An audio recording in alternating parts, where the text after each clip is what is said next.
Welcome to my YouTube channel. तो सबसे पहले आप सबका मेरे इस यूट्यूब चैनल में स्वागत है। आज हम लोग 12th क्लास का सेकेंड लेक्चर पर डिस्कस करने वाले हैं और इस लेक्चर का नाम है टाइप्स ऑफ असेक्सुअल रिप्रोडक्शन। पिछले वीडियो में मैं आपको बता चुका हूं कि रिप्रोडक्शन किसे कहते हैं। रिप्रोडक्शन के 2 टाइप्स पर हम लोग डिस्कस कर चुके हैं। आज हम लोग डिस्कस करने वाले हैं कि असेक्सुअल रिप्रोडक्शन के कितने टाइप्स होते हैं। तो याद रहे, असेक्सुअल रिप्रोडक्शन का मतलब मैं आपको बता चुका हूं कि जब कोई जीव अपने ही शरीर से दूसरे जीव के मिले बगैर जब संतान पैदा करने की क्षमता रखते हैं तो प्रजनन की इस विधि को या रिप्रोडक्शन की इस मेथड को हम लोग असेक्सुअल रिप्रोडक्शन या शुद्ध हिंदी में अलैंगिक प्रजनन कहते हैं। आज हम जानते हैं ऐसा कौन कौन से जीव हैं जिसमें अलैंगिक प्रजनन के द्वारा रिप्रोडक्शन कंप्लीट होती है। तो चलिए डिस्कस करते हैं। तो यहाँ पर देख सकते हैं जितने भी लोअर कैटेगरी के ऑर्गेनिज्म होते हैं, जितने भी एक कोष की जीव होते हैं, उनमें असेक्सुअल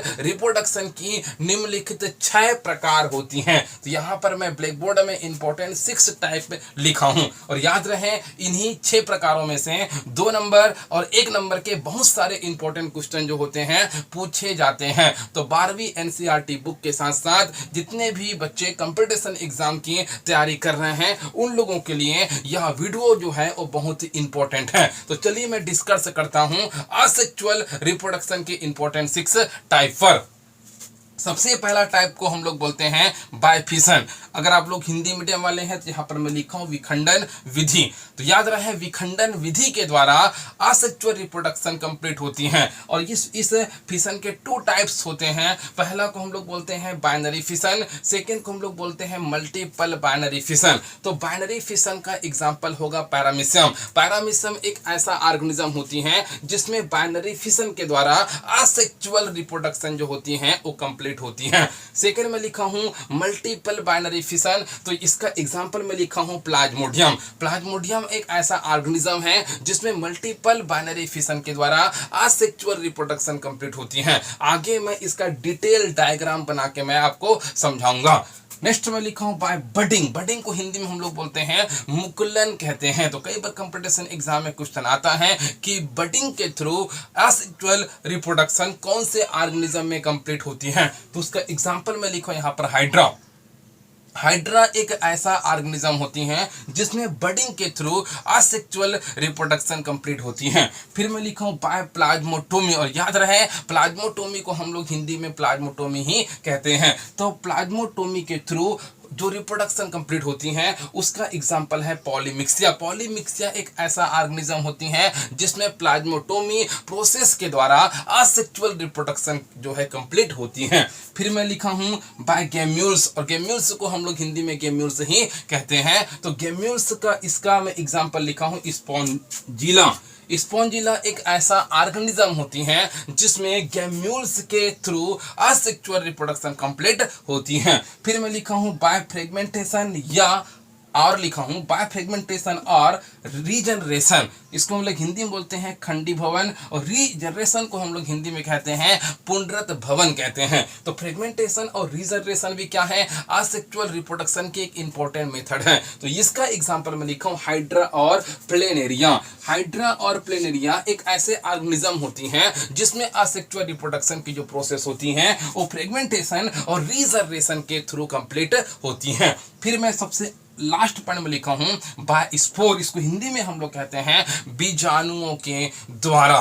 तो याद रहे स्पोर के थ्रू कौन कौन से ऑर्गेनिज्म में असेक्सुअल रिप्रोडक्शन होती है। तो उसका मैं एग्जांपल लिखा हूं फंगी, एल्गी और प्रोटिस्टा मोनेरा समूह के सदस्यों में ये जो होती हैं प्रोसेस पाई जाती है। मेरे कहने का मतलब यही है कि फंगी, एल्गी, प्रोटिस्टा और मोनेरा ग्रुप के जितने भी ऑर्गेनिज्म होते हैं उनमें स्पोर फॉर्मेशन के द्वारा असेक्सुअल रिप्रोडक्शन कंप्लीट होती हैं। तो यहां से कई इंपॉर्टेंट क्वेश्चन जो होते हैं 1 नंबर या 2 नंबर के पूछे जाते हैं। क्वेश्चन आ सकता है कि पैरामीशियम में कौन सा मेथड के द्वारा असेक्सुअल रिप्रोडक्शन कंप्लीट होती है। तो इसके एग्जांपल आपको लिखना होगा। पैरामीशियम में बाइनरी फिशन के थ्रू असेक्सुअल रिप्रोडक्शन कंप्लीट होती है। आ सकता है कि प्लाज्मोडियम में प्लाज्मोडियम में किसके थ्रू असेक्सुअल रिप्रोडक्शन कंप्लीट होती है? तो आपको बताना होगा कि प्लाज्मोडियम में मल्टीपल बाइनरी फिशन या शुद्ध हिंदी में बहुविखंडन विधि के द्वारा अलैंगिक प्रजनन कंप्लीट होती। तो ऐसे बहुत सारे इंपॉर्टेंट क्वेश्चन जो होते हैं वो बोर्ड में पूछे जाते हैं। अब डिटेल हम देखते हैं कि बाय फिशन के द्वारा असेक्सुअल रिप्रोडक्शन कैसे कंप्लीट होती है। रिप्रोडक्शन का पहला मेथड हम डिस्कस करने वाले हैं बायफिशन, और बायफिशन को हम लोग हिंदी में कहते हैं विखंडन विधि कहते हैं। तो याद रहे कई बार कंपटीशन एग्जाम में क्वेश्चन आता है कि विखंडन विधि के द्वारा होने वाले रिप्रोडक्शन को आप समझाइए। तो याद रहे बायफिशन मेथड से जो रिप्रोडक्शन होगा, अब एक्चुअली में समझते हैं कि बायफिशन है क्या। तो आप हिंदी मीडियम वाले बच्चे हैं तो यहाँ पर मैं लिखा हूं, इस विधि के द्वारा अलैंगिक प्रजनन एक कोशिकीय जीवों में होता है। अगर आप इंग्लिश मीडियम वाले बच्चे हैं तो आपको समझना होगा बायफिशन के थ्रू जब रिप्रोडक्शन होगा तो याद रहे ये रिप्रोडक्शन की कौन से मेथड है, तो असेक्सुअल रिप्रोडक्शन की ये इंपॉर्टेंट मेथड है। तो याद रहे बायफिशन की जो प्रोसेस होती है वो यूनिसेलुलर ऑर्गेनिज्म में कंप्लीट होती है। जो जीव एक कोशिकीय होती हैं, जो जीव यूनिसेलुलर होती हैं, उनमें रिप्रोडक्शन की ये इंपॉर्टेंट मेथड है। तो याद रहे फिर मैं लिखा हूं, इस विधि में एक कोशिका एक या अधिक टुकड़ों में क्या हो जाती है, विभाजित हो जाती है। अगर कोई भी ऑर्गेनिज्म जिनमें बायफिशन के थ्रू रिप्रोडक्शन होने वाला है, जब ये मैच्योर होता है तो उनका सेल जो होती है वो एक से अधिक टुकड़ों में क्या हो जाती है, डिवाइड हो जाती है। और इन टुकड़ों से जो टुकड़ा डिवाइड हुआ है उन टुकड़ों से एक नया ऑर्गेनिज्म जो होती है ओरिजिनेट हो जाती है। इस रिप्रोडक्शन को हम लोग कहते हैं बायफिशन कहते हैं। और बायफिशन के थ्रू रिप्रोडक्शन केवल यूनिसेलुलर ऑर्गेनिज्म में ही कंप्लीट होती है। अब देखते हैं बायफिशन के टाइप्स कितने होते हैं। तो याद रहे बायफिशन या शुद्ध हिंदी में विखंडन विधि के दो प्रकार होते हैं। पहला को मैं लिखा हूं बाइनरी फिशन, जिसको हिंदी में हम लोग बोलते हैं द्विविखंडन विधि। तो नाम से स्पष्ट है, बाय मतलब दो। तो जब कोई जीव का शरीर एक से दो भागों में जब डिवाइड हो जाता है, हम कह सकते हैं अगर मान लो जो मेरा शरीर एक से दो भागों में अगर डिवाइड हो जाए तो इस प्रोसेस को हम लोग बोलते हैं बाइनरी फिशन। जैसे हम जानते हैं कि अमीबा एक है, लेकिन अमीबा जब मैच्योर होता है तो जब अमीबा का शरीर जब दो भागों में टूट जाए तो इस मेथड को हम लोग बोलते हैं बाइनरी फिशन। और याद रहे बाइनरी फिशन से या द्विविखंडन विधि के द्वारा जो संतान पैदा होंगे वे संतान अमर होते हैं। इस पॉइंट को नोट करके लिख लो। फिर मैं सेकेंड लिखा हूं मल्टीपल बाइनरी फिशन। तो मल्टीपल बाइनरी फिशन को हिंदी में बोलते हैं बहुविखंडन कहते हैं। तो जब कोई जीव का शरीर दो से अधिक भागों में जब डिवाइड हो जाए, 2 से 4 हो सकता है, 4 से 8 भी हो सकता है, 8 से 16 भी हो सकता है। तो मेरे कहने का मतलब जब 2 से अधिक भागों में जब किसी जीव का शरीर डिवाइड हो जाती है तो इस प्रकार के रिप्रोडक्शन को हम लोग मल्टीपल बाइनरी फिशन कहते हैं। इसका एग्जांपल मैं आपको समझाऊंगा प्लाज्मोडियम में। अब हम डिस्कस ये करते हैं कि बाइनरी फिशन द्विविखंडन विधि के कितने टाइप्स होते हैं। मतलब विभाजन के आधार पर बाइनरी फिशन के इंपॉर्टेंट 4 टाइप हम डिस्कस करने वाले हैं एग्जांपल के साथ। पहला होगा सिंपल और इरेगुलर बाइनरी फिशन, इसको हिंदी में बोलते हैं सरल द्विविखंडन विधि कहते हैं। सेकंड में क्या लिखा हूं, लॉन्गिट्यूडनल बाइनरी फिशन। लॉन्गिट्यूडनल को हम लोग हिंदी में कहते हैं लंबवत द्विविखंडन विधि कहते हैं।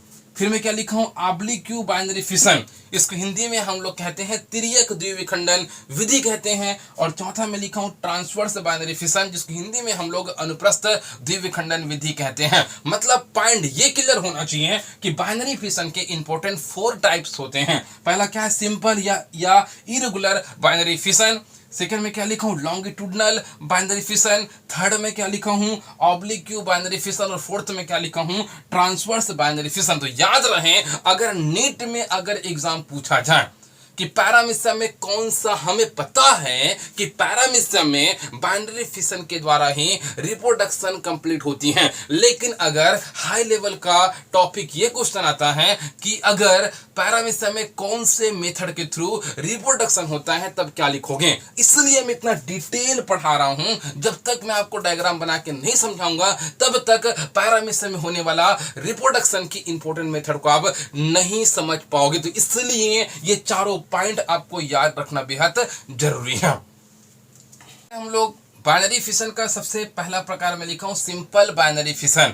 सिंपल बाइनरी फिशन का एग्जांपल मैं दे रहा हूं अमीबा में। देख रहे हैं ये क्या है, अमीबा है, और अमीबा को हम लोग शुद्ध हिंदी में एक कोष की जीव कहते हैं। अंग्रेजी में इसको हम लोग यूनिसेलुलर एनिमल कहते हैं। और यूनिसेलुलर का मतलब मैं आपको समझा चुका हूं, वे जीव जिनमें जीवन की समस्त क्रियाओं का संचालन केवल एक ही सेल के थ्रू, एक ही कोशिका के द्वारा जब कंप्लीट होती है तो उस ऑर्गेनिज्म को हम लोग एक कोष के जीव कहते हैं। देखते हैं अमीबा में क्या होती है, जीवन की समस्त क्रियाओं का संचालन केवल एक ही कोशिका से कंप्लीट होती है। क्योंकि हम देख सकते हैं अमीबा का जब असेक्सुअल रिप्रोडक्शन का समय आता है तो अमीबा के शरीर जो होती हैं वो किसी भी तल से दो बराबर भागों में क्या हो जाती है, टूट जाती है। अब एक शरीर जब दो भागों में टूट जाती है तब इसको हम लोग हिंदी में द्विविखंडन या अंग्रेजी में हम लोग क्या कहते हैं, बाइनरी फिशन कहते हैं। लेकिन हम लोग पढ़ रहे हैं बाइनरी फिशन का सबसे पहला टाइप सिंपल बाइनरी फिशन। तो देखते हैं सिंपल बाइनरी फिशन में जब अमीबा का शरीर एक से जब दो भागों में टूटती है तो इनके अंदर पाए जाने वाले जो न्यूक्लियस जो होते हैं, जो केंद्रक जो होते हैं,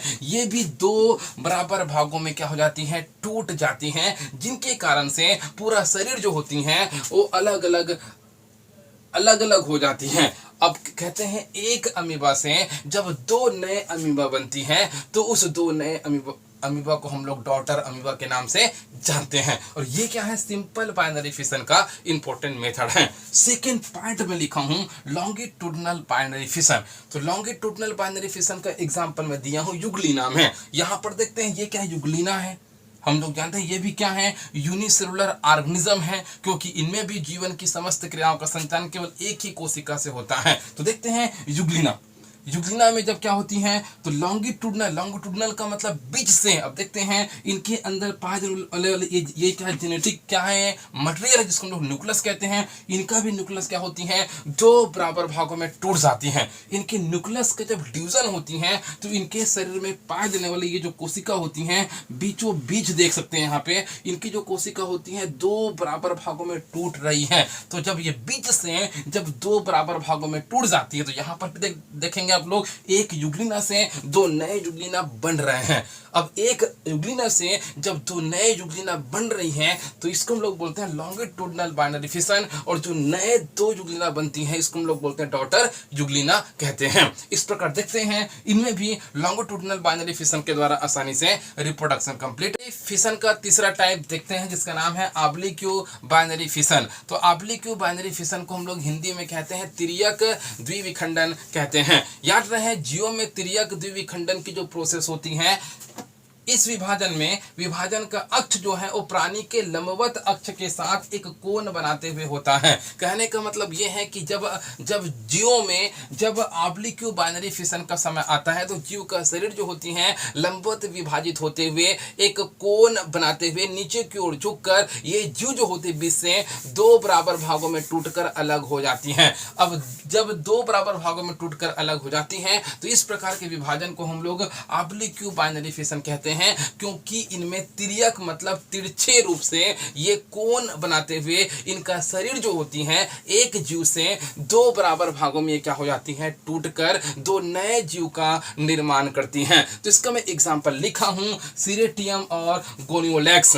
इन दोनों में ऑब्लिक्यू बाइनरी फिशन के द्वारा असेक्सुअल रिप्रोडक्शन कंप्लीट होता है। सबसे अंतिम पॉइंट डिस्कस करते हैं जिसका नाम है ट्रांसवर्स बाइनरी फिशन। और आपको पता होगा कि ट्रांसवर्स को हम लोग हिंदी में अनुप्रस्थ द्विविखंडन कहते हैं। तो याद रहे ट्रांसवर्स बाइनरी फिशन का एग्जाम्पल हर बार पूछा जाता है। तो ट्रांसवर्स बाइनरी फिशन के द्वारा असेक्सुअल रिप्रोडक्शन जो होती है वो पैरामीशियम में, प्लेनेरिया में और बैक्टीरिया में कंप्लीट होती है। अब पहला पॉइंट हम देख लेते हैं कि पैरामीशियम में ट्रांसवर्स बाइनरी फिशन कैसे होता है। तो पैरामीशियम का मॉर्फोलॉजी आपको बताने की जरूरत नहीं है, क्योंकि हमें पता होगा, हम लोग 11th क्लास में पढ़ चुके हैं। पैरामीशियम के बॉडी के चारों तरफ जो आपको लोकोमोशन ऑर्गन्स दिखाई दे रहा है इसको हम लोग सिलिया कहते हैं। इसका इंटरनल स्ट्रक्चर आपको बताने की जरूरत नहीं है। हाँ, एक पॉइंट आपको जानना जरूरी है, इनके शरीर में क्या होते हैं, दो न्यूक्लियस पाए जाते हैं। दुनिया का एकमात्र प्राणी जिसके पास दो केंद्रक होती हैं उसका नाम क्या है, पैरामीशियम है। एक को हम लोग क्या कहते हैं, मैक्रोन्यूक्लियस कहते हैं, और एक को हम लोग क्या कहते हैं, माइक्रोन्यूक्लियस कहते हैं। अब देखो पैरामीशियम का शरीर जो होती है वो उनमें ट्रांसवर्स बाइनरी फिशन कैसे होगा। तो देखते हैं कि पैरामीशियम का शरीर मतलब पैरामीशियम में जब असेक्सुअल रिप्रोडक्शन करने का समय आता तो सबसे पहले पैरामीशियम जो होती हैं वो खाना खाना बंद कर देता है, जिसके कारण से इनके शरीर में के अंदर पाए जाने वाले ये दो न्यूक्लियस जो होते हैं वो लंबाई में बढ़ने लगते हैं।